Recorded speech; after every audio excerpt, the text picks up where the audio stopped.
I don't know. Okay. Okay. I think let's just go ahead. We're back. Okay. You see, it's sort of reminding me something.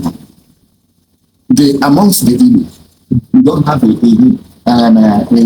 tradition for homecoming, because we are expecting all our cultures that should bring us home. In Israel, they have their homecoming culture. I think everywhere they have their homecoming culture.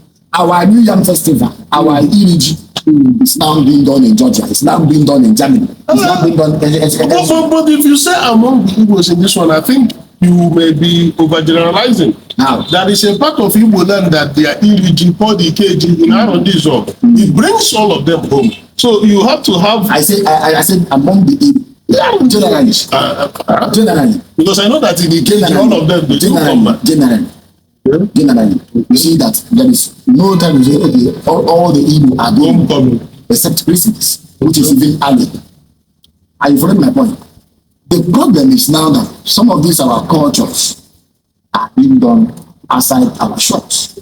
Because we say we have Judaism, and we say that. Then the question becomes, what is the philosophy? What is the spirit? What is the ideology behind New Yam? The yam we know used to be the king of rock, and that is a kind of thanksgiving to Joko or Ajoko. Yes, we know that the god of the Njoko itself. We know the realm of Njoko. Every spirit. We know where Njoko. We know where Njoko is domiciled.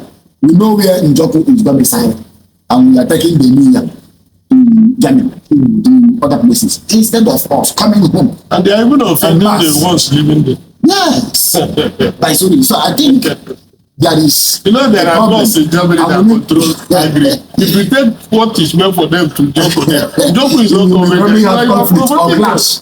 No, you need to consider that. I think. But that is on a yes, I think the organization they also need to do.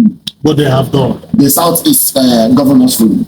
I don't know how those. Do we need governors in this type of issue? Yes, we need. Listen. No, it is left. I'm telling you that it is left for the traditional rulers. I was coming to them. Put up issues. I was coming to them. Even the government chairman. If I see, it must trickle down. These days, if you're talking about traditional rulers, I'm sorry to even disappoint you. We do not have a way of organizing or them coming together. We have. Except when they are doing their so-called. All I'm saying is it's simple. There has to be that consciousness. That conversation should be there. That anywhere you are an Igbo person. Even when Igbo, certain things you don't need to do them outside your domain. Just like you actually say, some of these communities have that monarchic orientation. That when you are trying to say someone is a king, someone is and that person is also maintaining palace, he's also holding courts, he's also treating matters, it becomes a problem. I'm not saying that there shouldn't be ways or a way in which I will deal with conflicts between one and one as a deal. But I'm saying that we should go back to our history and ask ourselves, where did we depart? We departed from somewhere. But where are we headed? Now, what we should be talking about now is the solution to this madness. Yes. Nandi, the solution, you said it today, but you didn't put it as a solution. Yes.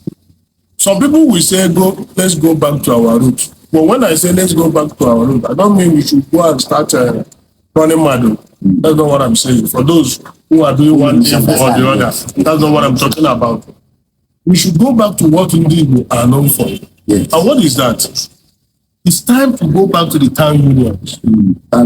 Yes. Now, every village has a town union. Yes. But instead of doing it village by village, it is now high time we make it probably an Igbo town union anywhere they find themselves. We used to have Igbo State Union. I'm coming. That one is. We used to have Igbo State Union. That one was controlled from home. Which unfortunately was actually abolished by that was after the war. Not after the war. Prior to the war. Okay. How do you see abolished? Now listen.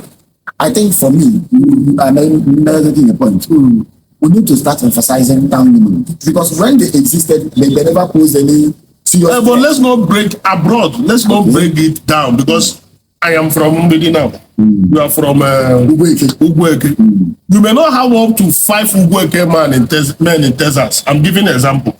You may not have up to, wait, I'm not saying your people don't travel. Calm down. You people, you like big clannish. You may not get up to 5 Umbidi men in Chicago. I'm not saying my people don't also travel. What I'm saying, instead of going to the microcosm of these communities, creating town unions, it should rather be a full Igbo town union. Hence, you are from Igbo. It becomes an Igbo town union in Chicago. When you have such a thing in Chicago, or probably when you have it in Accra, an Igbo town union, you elect a chairman, not a king, not an Eze. You elect a secretary. You elect your ESCOs, your normal executive, you know, provost, or those PRO. That's what we need. Don't form a monarch, not a palace. There should be no palace. When you form this executive, you have what we call a town hall, not a palace. And when you have this town hall, remember, another solution, apart from what I'm saying here now, is that engage the locals.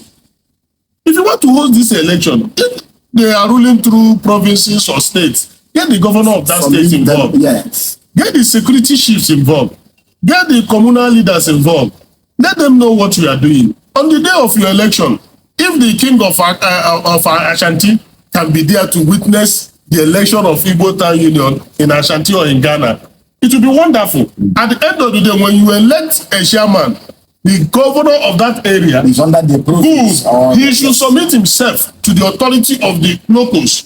Whatever they say is what they do. Yes. That is what it should be. The police in that area should be able to have the details of all the executive members so that they know who they are. If they have a problem, they contact the police directly in that area. Not this issue of doing it as if you are forming a secret monarchy in another man's land. That is why I'm saying that the first thing is to abolish the monarchical nonsense we borrowed and we're practicing in diaspora. Then the second is to engage the locals, engage the owners of the country, engage the leaders, engage the authorities, so that they know and understand you. So that that fear, that suspicion will exist. I think we can tackle it. Yes, and I think there's also every need to talk about people-to-people ties. Because this is what consuls and consulates should be doing. Yeah. I feel my point is when you say you have consul and consulate, maybe there should be an agenda, a kind of conversation. Because I know the reason you have nations abroad is to protect your interests. Your interests should begin with your citizens abroad. Before you now start talking about your properties and your investment. We should know those countries that are sensitive to some of these things. Yes. So that we have a rule for local communities, particularly in Igbo. Wherever you are, they say, please, these people are sensitive about this issue. Do not try to do this. They may see it as an imposition of alien culture on their own systems and their traditional setup. That's exactly what we have been saying. And we have this conversation at that level. Where I'm coming, because I'm now trying to leverage what you have said to add more. Where our so-called president and secretary of the Igbo Union, if they should exist, we now work with our own representative, Nigerian mission. Even at the most low that is very important. Submit to yourself to your own authority. Submit yourself to your own authority. Submit to their own authority too, so that you are protected. And then, if you are for any reason you want to hold something that maybe that will bring you together as a group, it should be understood.